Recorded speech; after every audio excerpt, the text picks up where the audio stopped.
kapitalis atau sinonim dengan nama ekonomi pasaran bebas merupakan satu sistem ekonomi yang bercirikan kepada pengumpulan kekayaan oleh individu tanpa ada sebarang intervensi daripada pihak pemerintah. Matlamat utama sistem yang menghasilkan keuntungan yang berlipat ganda dalam sistem ekonomi kapitalis, pekerja merupakan golongan yang kebanyakan dan mereka tidak mempunyai modal untuk berniaga, justru mereka harus bekerja untuk menyara kehidupan seharian. Doktrin ekonomi kapitalis diperkenalkan oleh Adam Smith melalui karya tulisannya yang berjudul The Wealth of Nations. Mulai penghujung tahun 2019, dunia dikejutkan dengan wabah COVID-19 adalah sejenis penyakit virus yang aktif dan mudah menular telah menyebabkan sindrom pernafasan akut yang teruk coronavirus itu. Virus ini pada mulanya muncul di Wuhan, China, dan sehingga tersebar luas seluruh pelosok dunia. Kesan yang paling ketara akibat pandemik COVID-19 terhadap masyarakat dunia ialah impak ekonomi, kewangan dan kehilangan pekerjaan yang disebabkan oleh arahan penutupan premis perniagaan oleh pihak yang bertanggungjawab. Kesan ini memberikan impak ke atas sistem ekonomi kapitalis yang rata-rata dipelopori oleh semua kerajaan negara di dunia. Kesan yang mendalam bukan hanya ke atas ekonomi dunia, bahkan melarat kepada kehidupan manusia sejagat seluruh pelosok dunia. Berdasarkan laporan World Health Organization (WHO), di jumlah jangkitan di seluruh dunia berada dalam lingkungan 85.6 juta kes, di mana kematian melebihi 1,85 juta orang. Pada masa ini, kita telah melihat kesan domino ke atas ekonomi yang signifikan dari coronavirus pada pasaran kewangan dan industri yang utama seperti pembuatan, pelancongan, perhotelan dan perjalanan.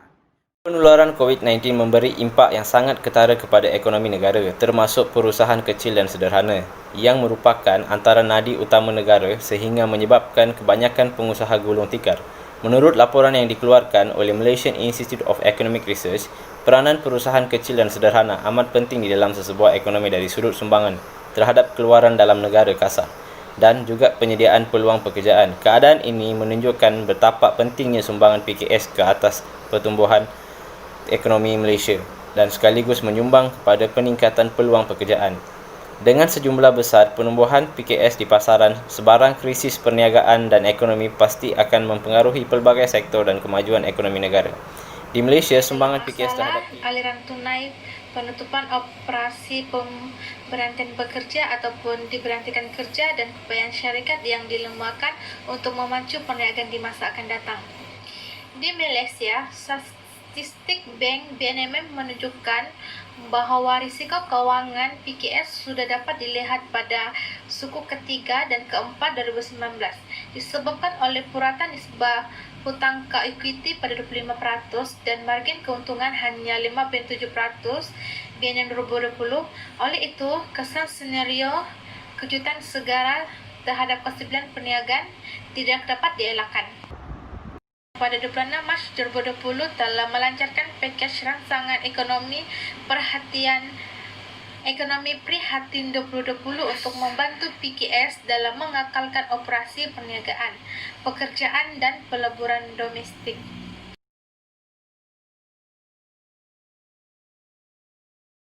Pagi, doktor.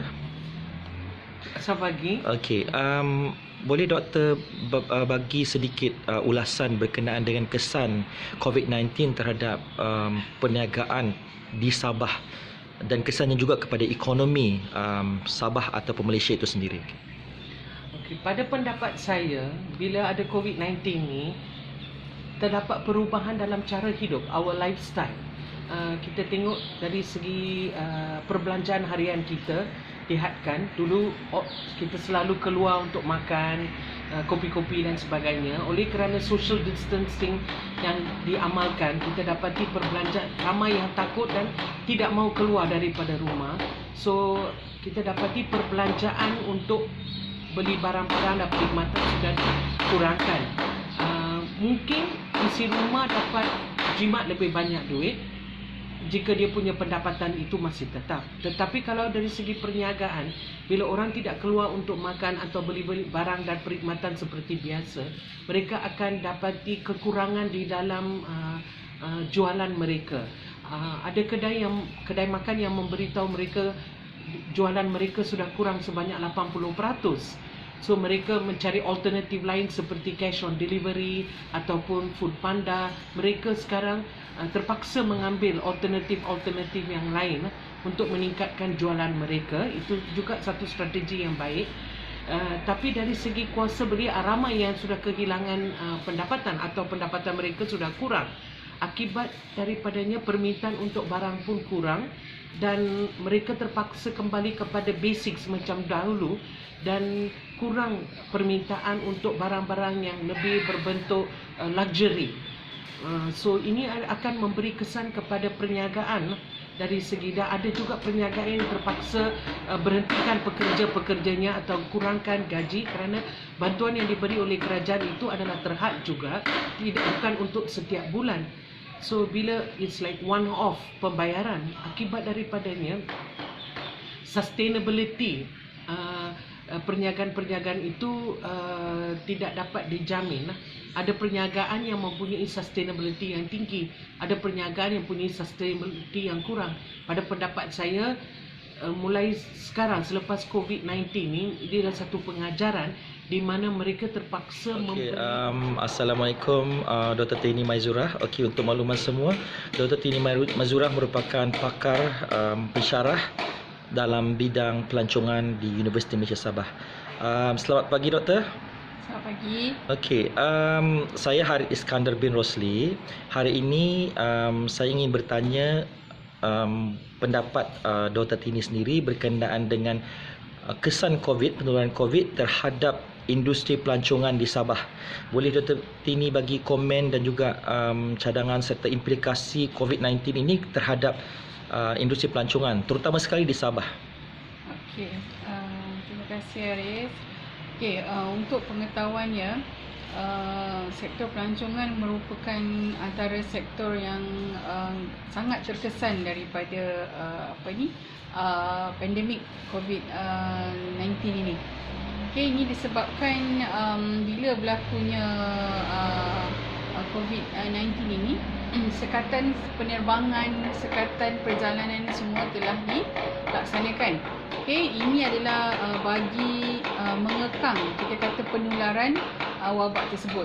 So, jadi untuk kekangan yang pertama kata dia first sekali adalah dengan tidak menggalakkan penerbangan antarabangsa. Okey, jadi bila berlakunya kita kata kekangan untuk penerbangan antarabangsa, tiadalah lagi pelancong untuk datang ke Sabah. Okey, dan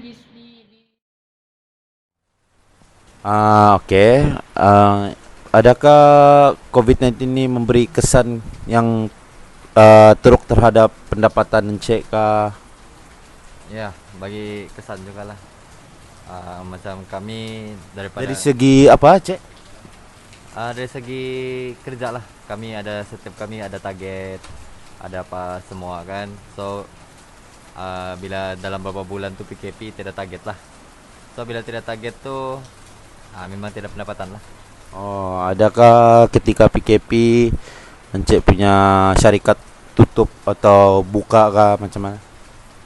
Time PKP tu kami close juga lah. Tapi semua masih berjalan macam biasa. After PKP pun begitu juga.